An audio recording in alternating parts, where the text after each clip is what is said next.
Olá, sejam muito bem-vindos ao LelisCast, o podcast sobre meio ambiente e sustentabilidade. E hoje temos a Camila Grossi. Camila, muito bem-vinda ao LelisCast e obrigado por aceitar o convite, a conexão. Seja muito bem-vinda. Muito obrigada, Fernando. O prazer é todo meu. Eu que agradeço o convite por poder participar dessa iniciativa tão bacana que você criou e aproveitar essa oportunidade nesse espaço para te parabenizar por ter criado mais um canal para levar conhecimento, né, e assuntos em torno de meio ambiente e sustentabilidade a tanta gente. Então, parabéns mais uma vez e muito obrigada pelo convite. A honra é toda Obrigado. minha. Obrigado, muito feliz também. E a Camila é um contato recente, eu fiquei conhecendo a Camila através do LinkedIn, para todos que conhecem aí, né? A maioria das pessoas estão ligadas aí nos podcasts e nas redes sociais, e eu achei incrível o trabalho dela. Falei assim, tenho que fazer conexão e tenho que chamar a Camila para conversar comigo. A Camila é engenheira ambiental, ela é ganhadora do prêmio CREA São Paulo, né? Como destaque aí na área de formação, cofundadora do projeto 2G, transformando lixo em biocombustível. Olha que assunto interessante, hein? Palestrante, apaixonada pela educação ambiental, também gosta demais. Criou um projeto para levar conhecimento às pessoas acerca do descarte correto dos resíduos, né? E como essas ações impactam ao meio ambiente. Camila, dentro aí dos seus desafios, eu sei que você é nova, formou há pouco tempo. Como é que tem sido os seus desafios ao longo da sua carreira? Como é que você tem criado? Como é que você criou? Qual que foi a sua ideia de criar esse projeto? É lógico, a gente pode deixar aqui para os nossos ouvintes depois o link para que eles possam acessar. Fala um pouquinho aí sobre os seus desafios ao longo da sua carreira como engenheira ambiental. Claro. Na verdade, a minha jornada profissional se iniciou muito cedo, né? Eu comecei a trabalhar com 14 anos de idade, e isso me trouxe uma maturidade profissional muito grande e muito cedo para que eu soubesse trilhar um caminho que eu gostaria de seguir, né? Mas eu não iniciei desde sempre na área ambiental. Eu já trabalhei anteriormente em setores administrativos, em departamento comercial, já trabalhei bastante com atendimento ao cliente, e hoje eu entendo que foram ferramentas essenciais para que eu pudesse aplicar, por exemplo, em engajamento, treinamentos, conscientização ambiental. Então, acho que cada experiência na nossa jornada profissional traz algo de bom para que a gente possa utilizar para sempre na nossa carreira, né? E a minha paixão pela área ambiental surgiu um pouquinho antes da faculdade, né? Quando eu escolhi seguir essa área, eu escolhi seguir por um propósito. Eu queria, de certa forma, fazer a diferença com a minha profissão e não escolher mais uma profissão para seguir mais uma profissão. Eu queria poder fazer a diferença. E eu acho que a gente consegue fazer a diferença de uma forma muito natural quando a gente faz aquilo que a gente gosta, né? Quando a gente exerce a nossa profissão com amor. Então, esse amor surgiu logo no início, né? Eu sou muito apaixonada pela área ambiental, e isso fez com que eu procurasse por oportunidades logo, né, desde o início, para poder ser inserida nessa área. E lá em 2017 foi quando eu consegui a minha primeira experiência na área ambiental, que coincidentemente foi a minha primeira experiência na área portuária. Então, essa semana, inclusive, eu completei 6 anos de Porto, e 6 anos Parabéns, atuando. parabéns. Essa Obrigada. passagem. Passa rápido, passa rápido. 6 anos atuando na área portuária, e a área portuária é uma área muito dinâmica. Eu costumo dizer que é uma escola para mim, porque de fato é. Você tem interface com todas as áreas que ficam dentro do guarda-chuva de meio ambiente. Você tem contato com gestão de resíduos, você tem contato com gestão de carbono, mudanças climáticas, estratégias de descarbonização, com o viés de sustentabilidade, com atendimento à emergência, gestão de água e efluentes. Então, você tem uma gama muito grande para poder trabalhar dentro do porto, né? Então, isso foi um fator que me ajudou muito no meu desenvolvimento como profissional, junto com a faculdade, lógico, junto com a graduação. Essas duas experiências em conjunto me deram muito gás para que eu buscasse soluções fora. Eu acho que a faculdade de engenharia em si, ela te traz esse viés de resolver problemas. Engenheiros são formados o tempo inteiro para que Verdade. possam resolver problemas, né? Exato, Você se exato. forma como engenheiro para você resolver problema, para você trazer Entendi. solução. E eu queria, de certa forma, trazer esse pensamento para fora da organização, para fora do porto, para fora da minha rotina em si, né, como engenheira. E foi a partir disso que eu criei esses dois projetos que você citou. O projeto Célula 2G, na realidade, foi um projeto criado em conjunto com outras duas colegas minhas de faculdade. A gente criou esse projeto enquanto a gente decidia que tema fazer de TCC, o que foi muito interessante, porque a gente entrou nessa discussão, né? A gente está se formando como engenheiro para resolver problema. Então, não vamos fazer um TCC de revisão bibliográfica, sabe, para ficar no acervo da faculdade. Exato. Vamos tentar buscar no mercado qual que é a dor, né, que eles estão sentindo, qual que é a dor da organização, qual que é a dor da área portuária, para que a gente possa trazer uma solução que seja aplicável em curto, médio ou a longo prazo, mas que seja aplicável no mercado. Legal. E aí a gente aproveitou o viés da indústria portuária, porque eu já estava inserida no porto, e uma das operações que é muito comum de acontecer em alguns portos do Brasil é a operação com celulose, exportação de celulose, né? Exato. E a movimentação de celulose é uma operação que gera muito resíduo, principalmente resíduo de celulose. Então, quando você movimenta os fardos de celulose, seja através da rodovia, né, nos caminhões, ou nas movimentações internas do porto com os equipamentos, alguns pedaços da celulose se desprendem dos fardos. Quando a empilhadeira pega o fardo, por exemplo, quando você issa o fardo para poder carregar o navio. E esses pedaços de celulose se tornam resíduos, né, que são depositados nas vias, no pátio, enfim. E esses resíduos são varridos e, infelizmente, não podem ser reciclados. Apesar de serem celulose, porque são resíduos de varrição, né? Então, tem uma mistura muito grande de resíduo. Então, você não consegue reciclar. E aí a gente, né, poxa, se a gente não consegue reciclar esse resíduo, será que a gente consegue reaproveitar de alguma outra forma? E a gente aproveitou essa temática de redução de emissão de carbono, biocombustíveis, e a gente teve esse insight, poxa, já que a celulose, né, e dentro da molécula da celulose existe a glicose, e você consegue produzir Peraí, bioetanol... você é bioquímica também? Não.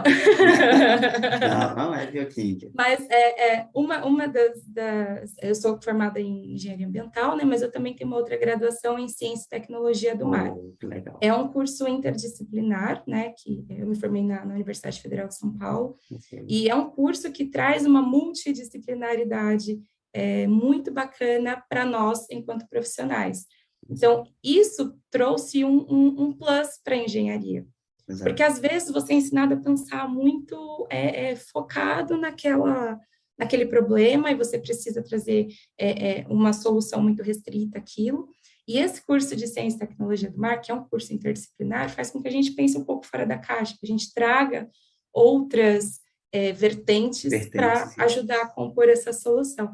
Então, a gente teve esse insight, né? Legal. Poxa, por que a gente não tenta extrair etanol desse resíduo? Extrair a glicose para produzir etanol a partir desse resíduo. Exato.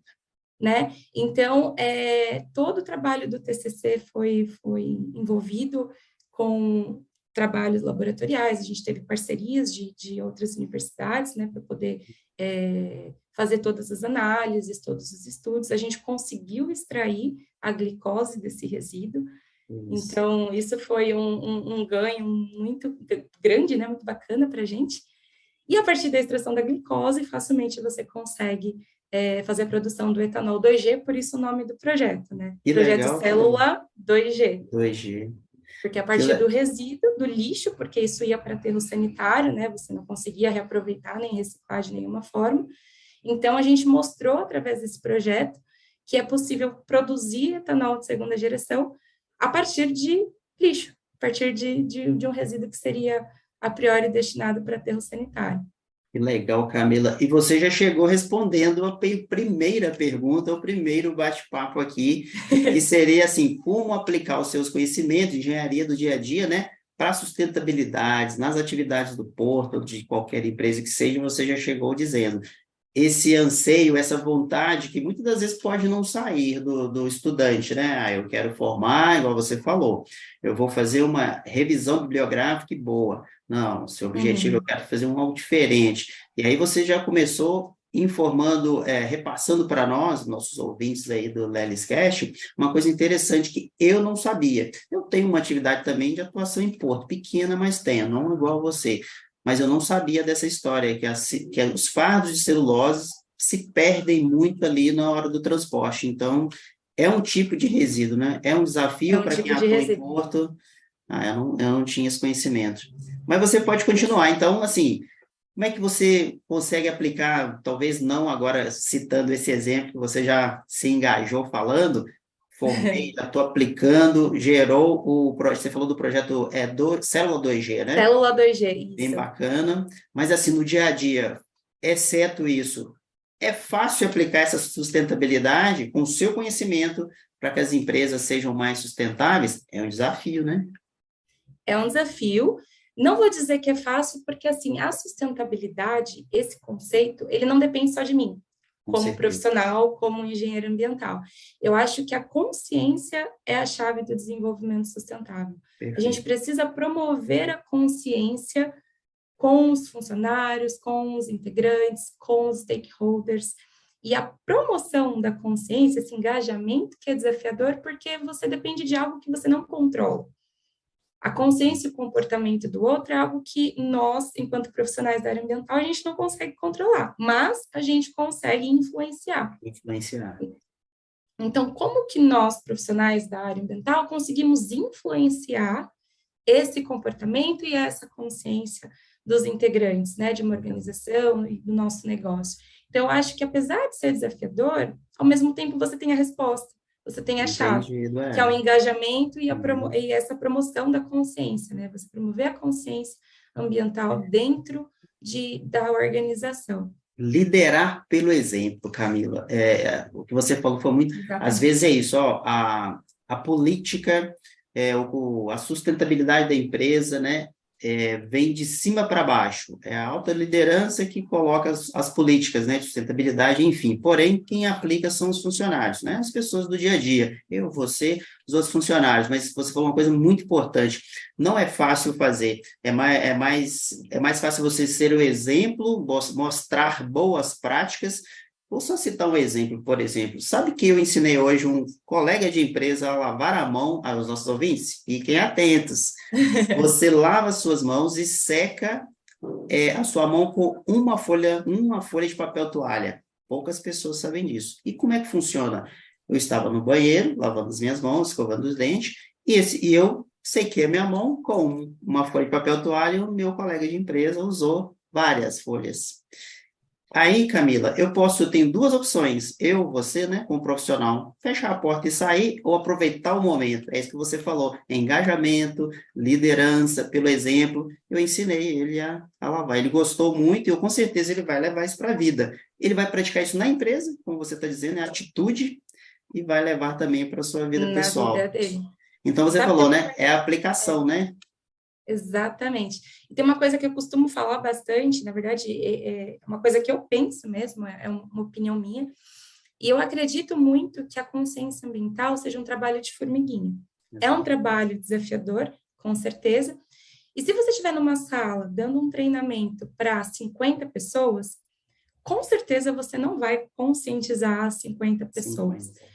Mas eu tenho comigo que se eu conseguir conscientizar uma pessoa dessas 50, eu já fiz a minha parte como profissional e como cidadã.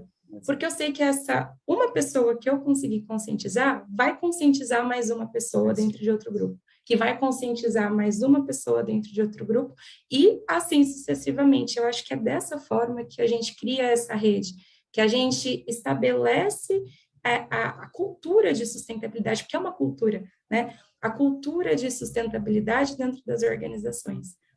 Então, isso é Exato. muito importante. Você falou a palavra que é muito dita, né, cultura, e é no dia a dia, nas boas práticas, no dia a dia, igual você falou, na faculdade talvez você não aprendeu isso, assim, Exato. é no dia a dia, você percebeu, percepção, atitude, que esse funcionário, essa pessoa consegue aplicar os conceitos da sustentabilidade de bom grado, entendendo, a gente mostrando, né? Porque você pode Sim. ensinar, ele pode não fazer. Uma pessoa de cada 50, você já vai sair feliz da vida, né, Camila? Exatamente.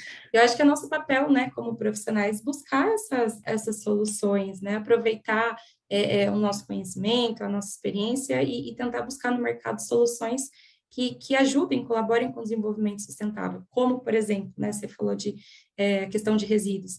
Isso. A gestão de resíduos também é uma questão muito Desafio desafiadora, né, global, pessoal. tudo, né, é um É. desafio da humanidade Deixa ali, eu só, né, deixa eu só fazer uma introdução aqui, Camila. Indicadores, né? Sustentabilidade é cheio, você precisa trabalhar com diversos indicadores. Vou contar uma historinha para os nossos ouvintes do LelisCast. Tem um livro que eu estava lendo, aí o Gary Neer, que é o nome em inglês, né? Eu não sou fluente em inglês ainda.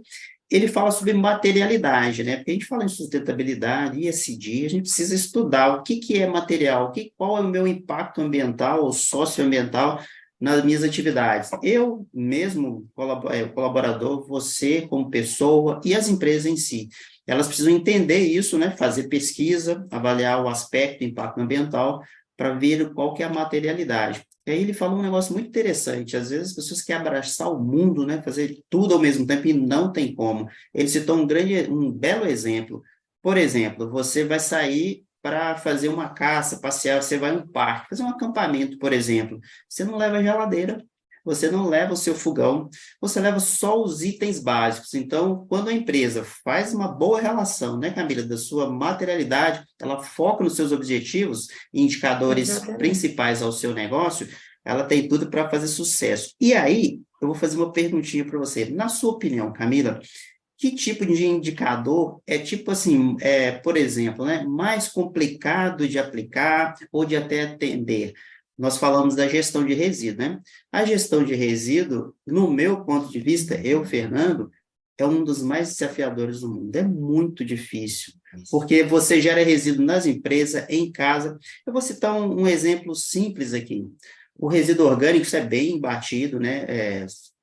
Tá nas pesquisas aí, mas cerca de 50% aproximado do resíduo que a gente gera é orgânico, né, do dia a dia. E 50% é muito. Então, se alguém, Camila, se alguém te fizer uma pergunta como profissional, Camila, você agora é presidente do Brasil, como é que você resolve o problema dos resíduos no Brasil? Você vai falar assim, ó, 50% eu resolvo. 50% eu sei como fazer. Que é o quê? Com resíduos orgânicos, né? Fazer a Sim, compostagem. Então, parece compostagem. difícil, né? É um desafio, mas eu sei o que fazer. 50% do problema é orgânico e aí a gente faz a compostagem. Ou seja, a questão do resíduo, tanto pessoalmente, nas nossas casas, nas comunidades, enfim, nas cidades, é o resíduo. É diferente nas empresas? Não, é Não. exatamente a mesma coisa, porque nós geramos resíduo o tempo inteiro, enquanto indivíduos, né? Eu, Camila, você, Fernanda, todo Isso. mundo que está ouvindo a gente aqui hoje, todos nós geramos resíduos o tempo inteiro, da hora que a gente acorda até a hora que a gente vai dormir. E a Exato. gente precisa ter a consciência de que nós somos responsáveis, eternamente responsáveis, é uma frase que eu uso muito. Nós somos eternamente responsáveis pelo resíduo que geramos. Porque quando a gente fala em jogar algo fora, existe fora? Fora de onde? Está tudo dentro do planeta, né? Está tudo dentro do planeta. O resíduo que eu descarto incorretamente, ele não vai sair do planeta Terra.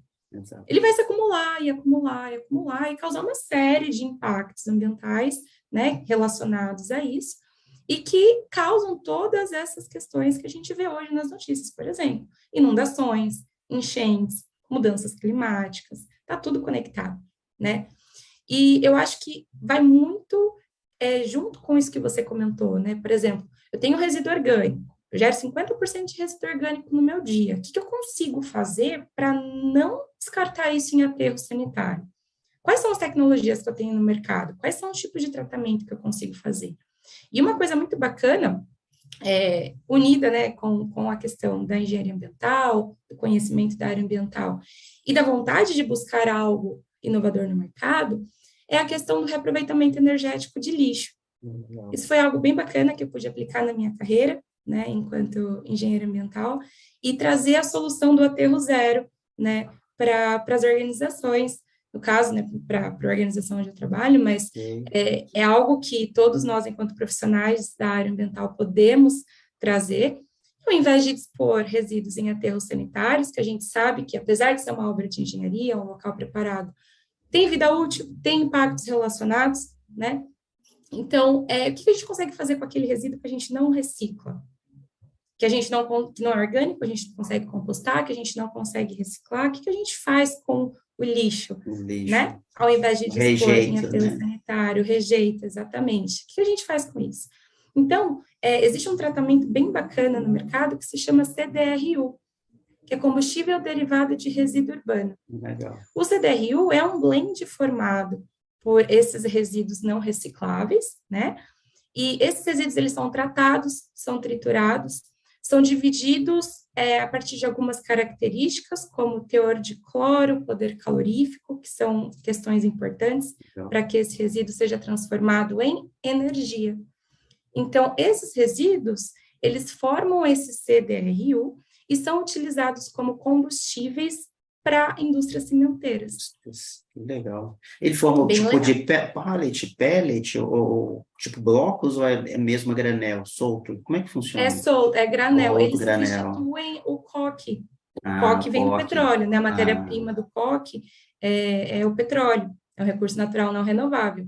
Então, ao invés da indústria cimenteira utilizar o coque para abastecer o forno de produção de cimento, ela pode utilizar o CDRU. Então, você aproveita uma atividade industrial que já existe no mercado, você não está queimando o resíduo para tratar ele. A indústria vai precisar de um combustível de qualquer forma para a produção de cimento. Só que ao invés de utilizar o coque, ela vai utilizar o CDRU e vai produzir energia. CDRU. Né?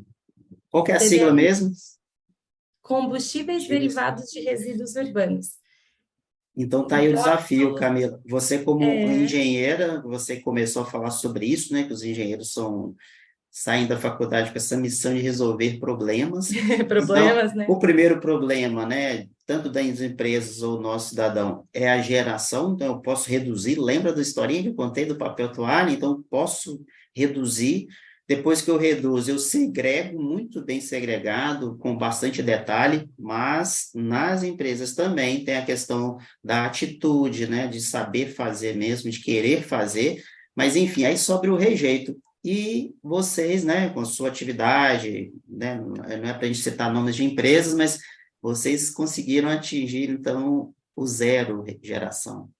Muito Sim. legal, parabéns. Assim como outras empresas, né, no Brasil já estão buscando essa solução, é uma solução bem bacana no mercado e que, como você falou, né, existe uma prioridade, uma lista de prioridades dentro da gestão de resíduos, seguindo o princípio da não geração. Então, primeiro a gente evita gerar o resíduo ao máximo. Isso. Se não tem como, a gente precisa gerar aquele resíduo, vamos tentar reutilizar ele de alguma forma. Será que eu consigo reutilizar para não ter que destinar? Se eu tiver que destinar, vou tentar reciclar, reaproveitar de alguma forma. Legal. Por último, a gente pensa em dispor em aterro sanitário. Né? E, então, parece que falar dos 3 R's, que agora, né, já faz tempo que não é mais 3 R's, tem muito mais de R's aí, 7, né? 7, 9, enfim, vários hoje. E gostei, Camila, você realmente... interessante você seguir nessa sua carreira de motivação, de influenciar as pessoas. Você falou de um jeito bem simples, para as pessoas conseguem entender, né, o que eu posso fazer. Então, passo a passo até o final. E agora, o que eu faço com o final? Muitas pessoas não pensam nisso, né? No dia a dia só acham que o caminhão passa e leva. Você falou, é legal, vou reduzir, vou utilizar o mínimo possível, depois eu vou separar aquilo que eu posso reciclar e, por último, ainda encontro uma forma que é a geração de energia. Excelente. Exatamente. É uma tecnologia bem bacana que consegue trazer aí essa solução para a gente. Né? Parabéns para você. Aí, como a gente está falando, nossos ouvintes já clicaram lá porque viram que a Camila ia falar sobre atividades de portos, Camila. Atividades de portos, ela tem uma interface muito grande com licenciadores, né? Experiência própria. Então, muitas empresas fiscalizadoras, afinal, faz sentido, né? É uma porta de entrada do país pelo mar, né? Não tem ali a Polícia Rodoviária Federal, tem a Marinha, né? Mas é uma porta de entrada, então realmente tem que ter muitos cuidados aí. Aí aquela questão, se a empresa trabalha corretamente com essa ideia do lixo zero, né, do net zero aí, enfim, da questão, trabalha com todos os documentos, ela não precisa se preocupar, né? Então, por mais que seja é uma área muito fiscalizada, basta fazer o básico, né, Camila? Atender a legislação, tratar os resíduos, dar uma destinação correta dos resíduos que estão sendo gerados, que a empresa não precisa se preocupar.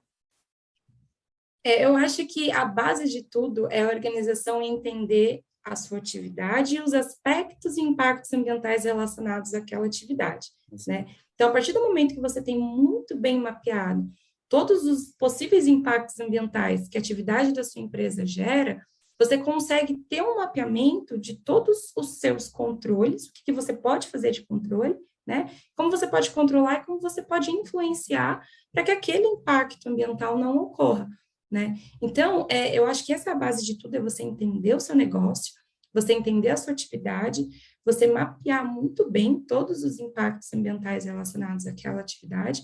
E quando você fala de porto, você fala de uma área extremamente sensível, porque geralmente você está em contato com áreas de manguezal, com áreas estuarinas, com ecossistemas aquáticos, que a gente sabe que tem uma sensibilidade muito grande, né?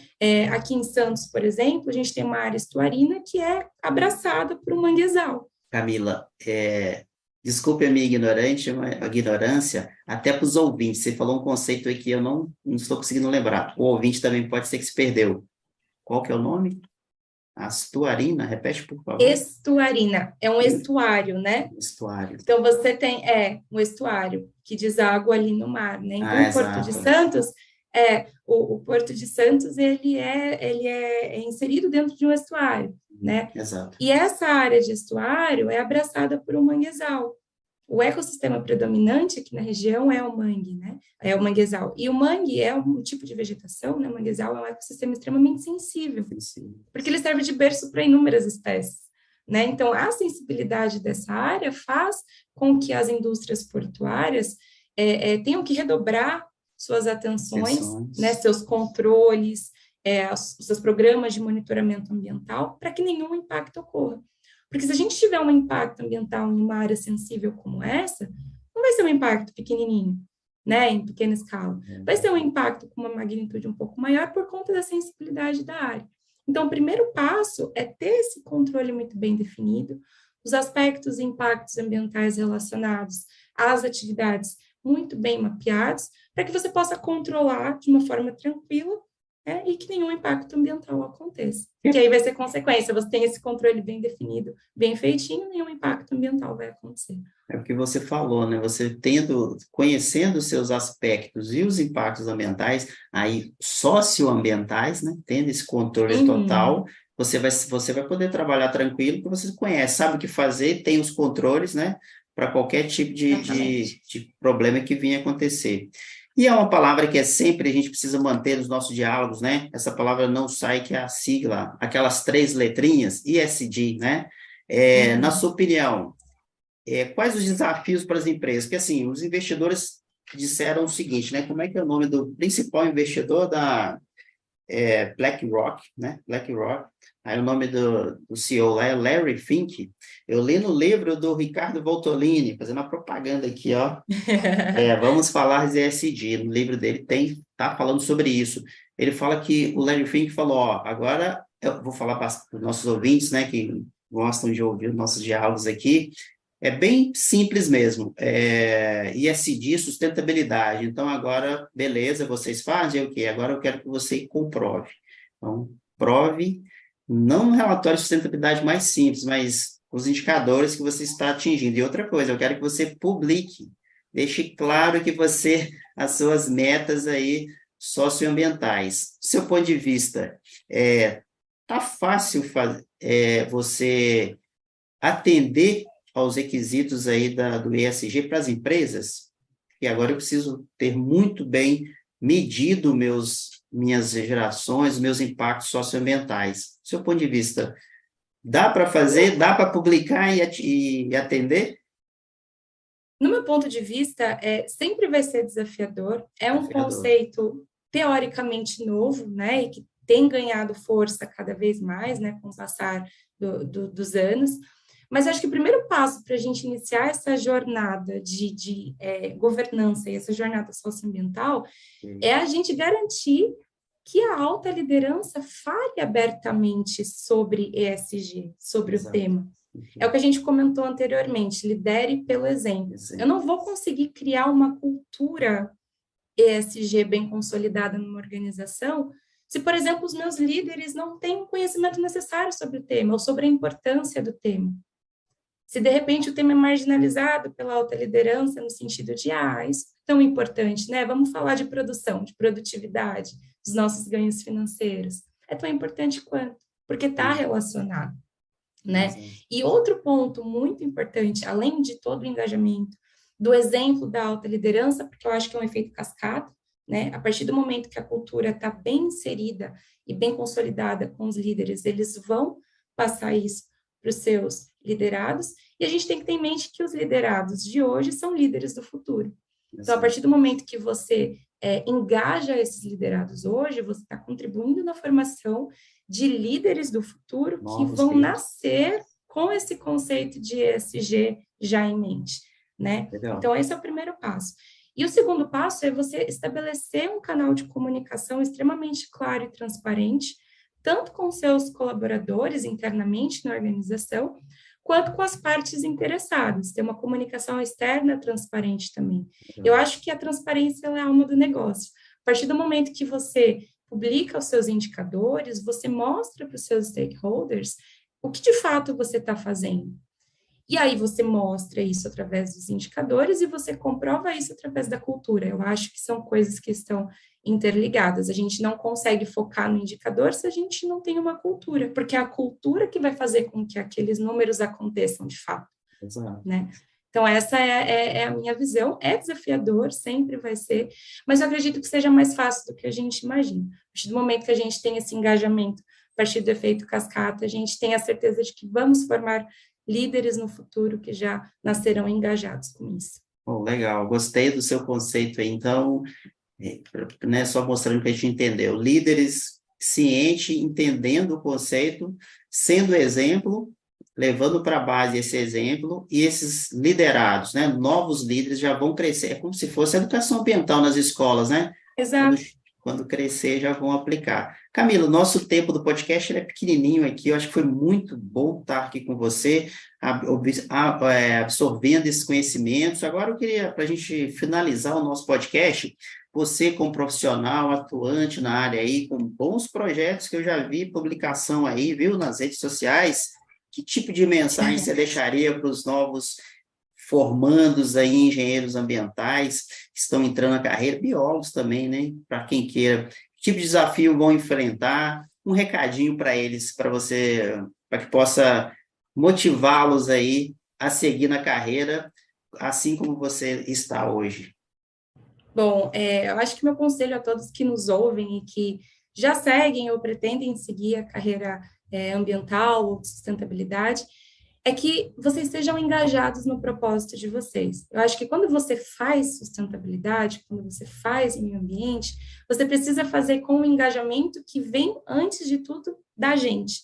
Então, a partir do momento que você é um profissional engajado e que você não se deixa bater pelo primeiro desafio, porque existem e existirão sempre inúmeros desafios na área ambiental.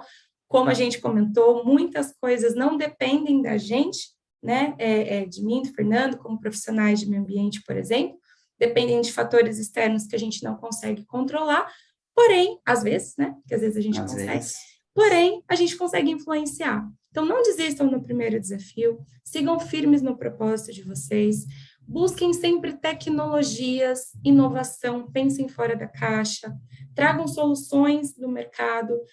Se uma porta se fechar e se alguém disser para vocês que não existe solução, criem a solução, mas não desistam do propósito de vocês. Eu acredito que se vocês escolheram trilhar essa jornada profissional, se vocês escolheram a área ambiental como carreira de vocês, façam disso o propósito de vocês, porque com certeza vai dar muito mais gás para vocês vencerem todos os desafios da carreira. Legal. Então, nossos ouvintes, conversamos aqui com a Camila Grossi, engenheira ambiental, atuante na área de ambiental. Camila, mais uma vez, muito obrigado por conectar com o Lelis Cast, o podcast sobre meio ambiente e sustentabilidade, aos nossos ouvintes.